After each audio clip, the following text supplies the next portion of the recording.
Rachel DeWoskin is the award-winning author of five novels. The titles are Someday We Will Fly, which was published in 2019, Banshee, Blind, Big Girl Small, Repeat After Me, and also two poetry collections, Two Menus, published by University of Chicago Press in 2020, and Absolute Animal, published last year by the same press. She's also published the memoir Foreign Babes in Beijing, about the years she spent in Beijing as the unlikely star of a Chinese soap opera.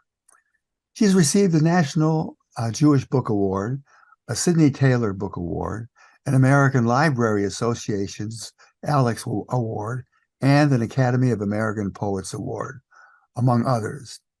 Three of her books, Foreign Babes in Beijing, Someday We Will Fly, and Banshee, are being developed for feature film or television.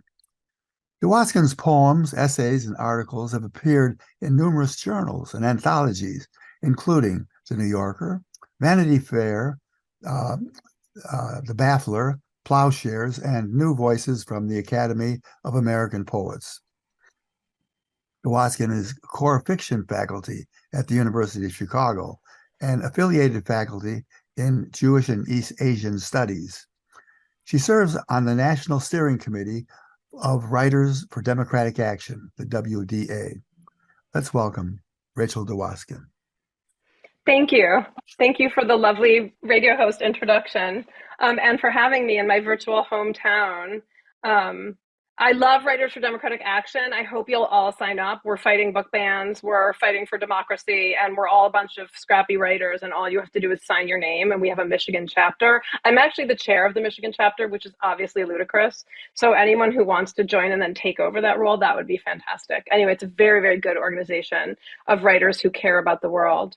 I'm going to share my screen, and I'm going to read about 11 poems. And I have some slides, which my daughter, who's a visual artist, helped me find images for. But I'm actually going to start. Most of these poems are from my new collection, Absolute Animal. But I'm going to start with a new poem. And this new poem is something I wrote for a collaborative project I'm working on called Theater for One, which is built by a friend of mine who's a set designer. And it's that booth which you see in the image. And I'm in it, in the image. And it's a booth built for one performer and one audience member. And it's a very intimate and beautiful and exciting experience. And we just had it in Chicago at the Chicago Architectural Biennial. And I commissioned 9 poets to make poems for the booth, and I made one as well. So when you're in the booth, this is kind of the view you have, and somebody performs a poem for you, in this case, me. And I've now done this poem a couple of times at live readings, and I think it's an interesting poem in different environments. And this is the first time I've read it on Zoom. So I hope you like it. It's called This is a Rehearsal. And it goes, hey, it's a little giddy to see you this way. Are you hot? Cold? Lonely? You feel okay? Sometimes I vibrate with fear, a kind of ecstatic dread engine. But here, press your hand against this. Let's steady ourselves, if you wish. Maybe twist just a bit. Do you find yourself often? And if you do, how? Spinning, unmoored, floored, descending into a pure version of you? Are you composed of nesting dolls too? I'm a bunch of stacked selves, some upside down, and my body is like yours, its own small town. Population several, and now you, or part of you anyway, may end up staying. Welcome to my brain. Okay, let's sway. Inside me is this one day, Silver Lake, Michigan. I sliced through cool water as a school swam by. I went ticklish and skittish, electrified by those sleek fish, all billion unapologetically together. It made me wonder whether I'd ever be in sync that way with a flickering little community. It made me feel solo, lonely. You know what I hate? Individuality. That swim was a rehearsal. This is one too. like when I saw a lobster through a restaurant tank touching the glass with hysterical eye stalks, then backing off fast. If I had eye stalks, I'd touch this glass. Way out ahead of me is my own past.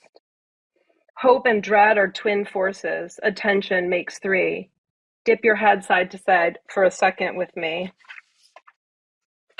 Time is actually neutral, does not heal pain.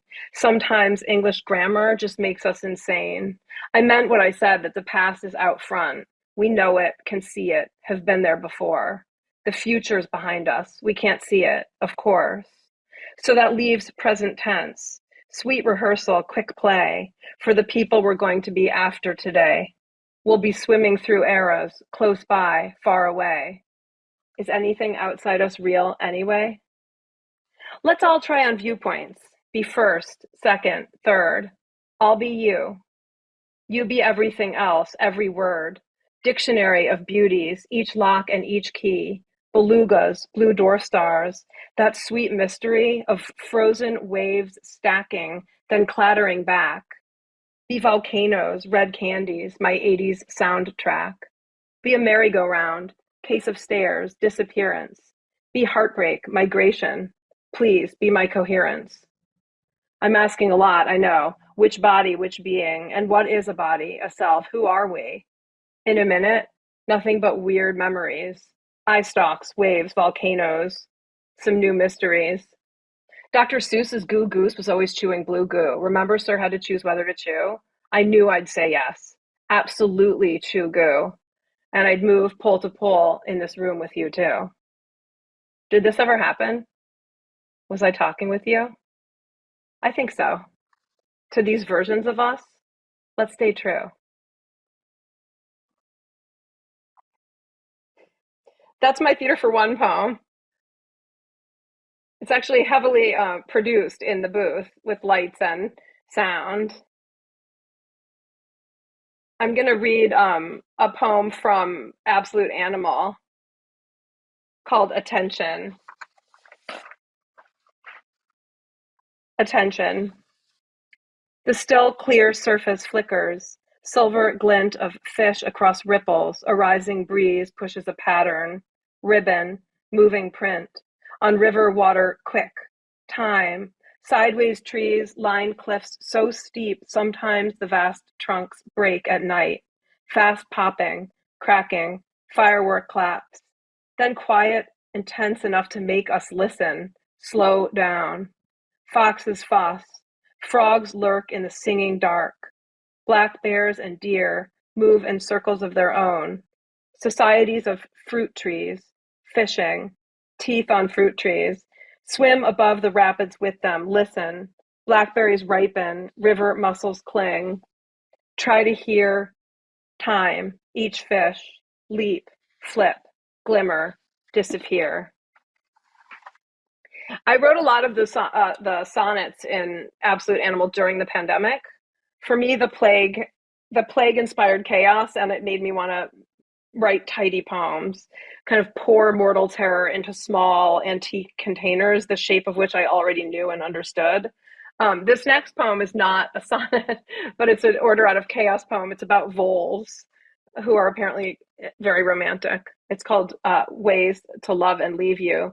Trick question. Do prairie voles love? They appear to snuggle, breathe in sync, keep each other close for reasons not efficient, not useful. It isn't cold. Whatever the paw, arm, fur, and padding do, they will not make a baby vole. So why wrap up and nuzzle? Ask the meadow voles. Those fuck and flee or sleep, no staying the night. Good luck getting a next day text in the meadow vole. The prairie's where it's at if you want rodent love. Scramble the letters of your own name, or at least fend hawks and weasels off, lusting to gobble your body with another vole close by. Fear death? No need to make too many sad comparisons here. I am already at the airport. Sky, a momentary prairie I'll prance across, taunting predators, hunting a like-minded vole. Your loss.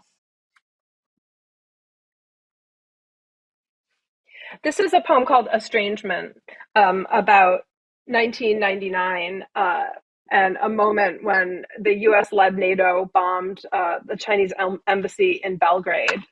And on the streets of Beijing, things fell apart. Estrangement. Our ambassador ate freeze-dried ice cream, trapped astronaut in an embassy basement, hiding from riots, while Molotov time took us by hideous surprise, and now nobody's about except me, losing my vocabulary. It tastes like winter on the street at 3 a.m. It's always today in Beijing, yesterday in the West. You and I were tie-dyeing shirts at Five Colors Earth, spinning pottery too, when the demonstrations began. Here, a new barricade blocks my courtyard. I climb, twist my ankle, sit a minute thinking of your hips, often sharp against mine, your zipper you once called an access site, like at the Great Wall. It makes me laugh every time. Such fun for tourists like me. This was a policy decision your America made, you propose. I slip into something less miserable than English. Silence. Don't say, not mine, not mine. Back at the embassy, I can't see what is happening until I see you throwing something. You are frozen, holding something, throwing something. What are you holding, throwing? You see me, explain. I came to Rubberneck. See what's up. You pass your banner to a friend, drop rocks. Your sign in his hands reads, down with NAOT. It's NATO, I say, and float away. This city wasn't mine, but youth confused me.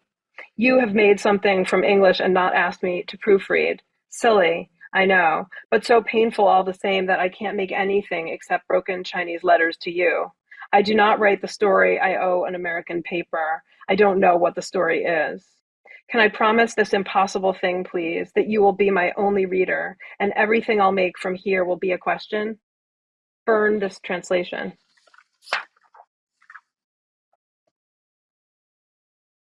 I mean, this seems suddenly like a poem about the weather today and last night and all the time in Michigan and Chicago where I'm sitting, freezing. Anthrosphere. Who brought toxic mollusks, boat or sneaker, human, vegetation, listen, cannibal snail, gravel, carbon, gibbon, bedlam, listen, to each sweet felicitation, to construction, our consumption, ravage, feast. Ask any of the billion chickens toppling over its breast how we make what's most delicious.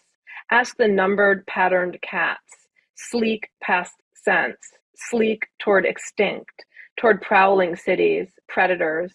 1 week, a lifetime for each chicken we invented. Ask an ocean, rolled into a marble on the scientist's image. Map of small blue trouble. All the water covering Earth's surface is thinner than the skin of an apple. Ask an apple, almond, lemon, olive, bouquet of kale. Ask anthro how it came to cover bio. Fast slap, matte, plastic fat fail. Auditorium, Calcutta's La Martiniere School for Boys. Curious children fret about extinction. One asks, furious, why grown-ups lie. Asks, why are kids the ones you're asking for solutions? After each sheepish answer, boys shy as deer approach the stage, formal in their navy blazers, bravely handing scientists flowers. They'll be strewn upon us, wilted soon.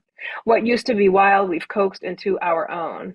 Too hot, we chill. Too cold, heat up. Too far, we jet across. Unpassable blast with dynamite so glittering our highways ribbon. Silver tons of fish float up into our open mouths. What might moor us back to earth? So much sweet water brackish. Ask fracked oil. Ask detritus, whales, glaciers we are melting into.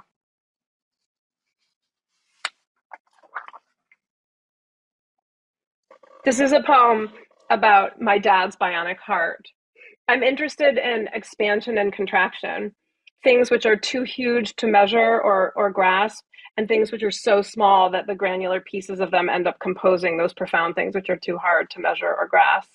And I'm also interested in binaries and where they fail us, things which are inside of us, but also surrounding us. And our own human frailties interest me. Arrhythmia. My God, we learn hospital language fast. What's atrial, cardiac, filial, quick fibrillation, valve, root, arch, way past our pay grade here, sick, upside down until we spring you from this place that's saving you, thus saving us. Cut into what?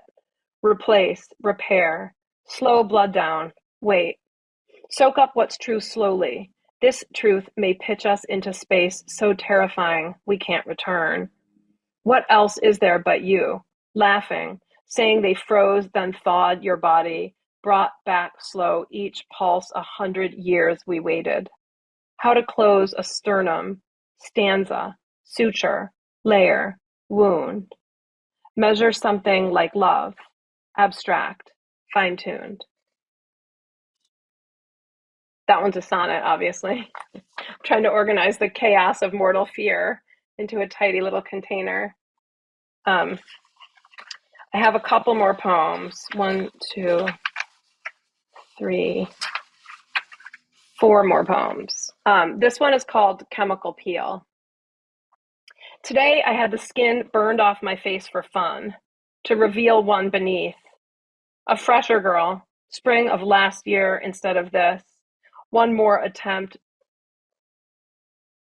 to thwart the dead thing I'll be. My baby, 5, paints me red, face, many creases, where you smile. She points, we laugh a while. Then she asks, can Mamu be my mama when you die? Mamu's my mom, so it seems unlikely this will work. I say nothing true except that I will always be her mom. Take this fake view. Our nightly bubble baths will stay perpetual. I will shampoo her baby hair forever, although I know some truth somewhere someone once said something about it. Time. It's hard from here to put my finger on the moving circus in my mind.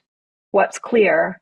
Girls fly, swing, dip, turn days to magic, lemon candy, chapter books and princesses, Natiri, Avatar, ballet. Bright broccoli in the trash. I cherished that first lie. My baby, 3. How did that get there anyway? And actually, who can say? What was my great-great-grandma's name?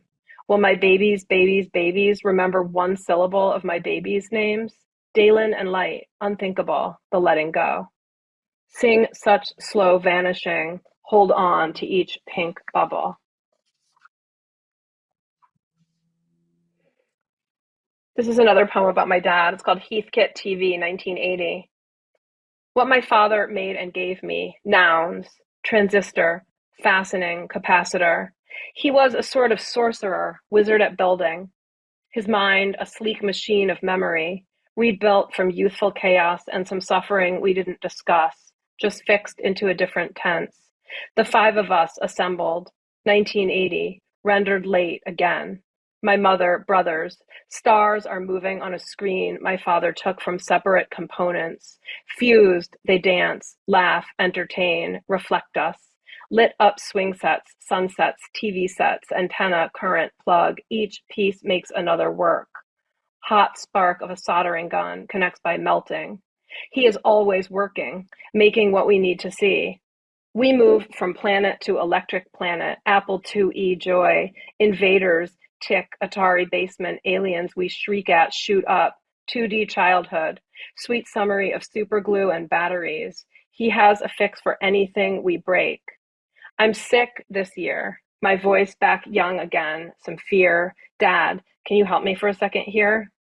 We're all grown up, but I am not immune to what's most fragile in me, or the story at his story's cores, that we will be okay, that he'll make sure.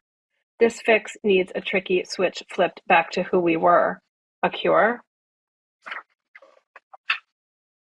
This is another one about human frailty. These days I keep falling. I keep falling. Slipped on the rocks in a river and caught my left pinky landing. Tore bone away, avulsion. I thought it would heal, was wrong, did not. I am not distraught though. Change is falling. Change this year has taught me kick harder in sleep. Remember, falling may prepare us to fall harder, faster, be broken. Okay, I won't despair. Blading uphill, I slipped and cracked a rib right where the incline sharpened. Errant twig or seed pod there, lodged in my wheel, twisted, flipped me over, numb with shock. I'm not distraught. This fight is different from the one I used to have with my body. I've become myself descending, protective of what I opposed. Some version I'm working to save, someone who, is falling and climbing through time. And you? Okay, I have two more poems I was admonished to report when I was at the two poem moment. This next poem is called Chance Chicago, and it's the only one that's really explicitly about the pandemic and what we saw and who we were and what we made of it. And that's actually a photograph out the window of the apartment building I live in downtown Chicago on an absolutely apocalyptic day during the plague. Chance Chicago. What bagels and bouquets of kale do in a bath, I'm learning. Dancing, half dressed, mambo number 5. My kitchen is designated Tetris spaces, contamination station, soap station, rinse station, dry station, every jam jar sprayed, surface of each lettuce leaf clean, an outside chance, I know, but risks expansive.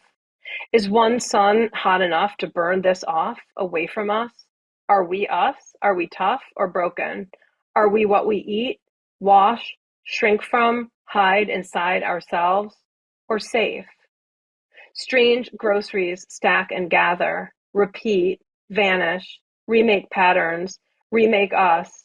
These new days take tiny shapes, then slip and fall away, become ways lives narrow into. Stop.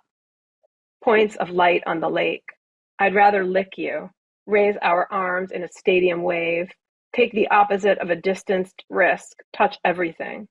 But now chaos disorders wonder. Letters, stanzas, rhyme, somehow let this city sparkle, please. At 8 each night, people make a constellation, shine flashlights out our windows, some solidarity in those bright dots, man-made stars say, hello, I see you. We'd never have met, but here we are, a show of company. South Loop, a momentary escape from lonely. Pilsen, Bronzeville, Hyde Park, flashing, stand with me for a second, thinking maybe we'll find something unlike shared terror, past surviving, all we clean, catch, bring. Chicago blinks in sync for a second, light carries, let it land.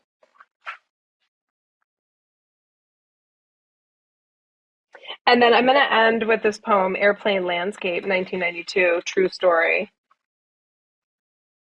Heading west were 46 babies, crying sirens, row after row of tiny people propped on airline logo pillows, strapped with seatbelts, playing a cartoon of cuteness, cooing, napping, looking about. Soon, soon so many separate lifetimes never intersected again, of course, as strange as strangers are in flight. But nighttime came before we took off, and I held a baby because she cried, because the flight attendant said yes when I asked. Also, the woman from an agency said please. So we women all took babies, made awkward jokes. I held that girl for 20 hours, the longest I had ever held another person, more time stretched into years, into clouds, into the way that soothing my daughter, born 15 years later, gives me that baby back sometimes. On a plane, on her way somewhere unknown, hum, roar, there, baby, hot jolt of an engine, the only comfort for a frozen sky and world passing out the window, were the lullaby of her weight, warmth, mouth a lovely O.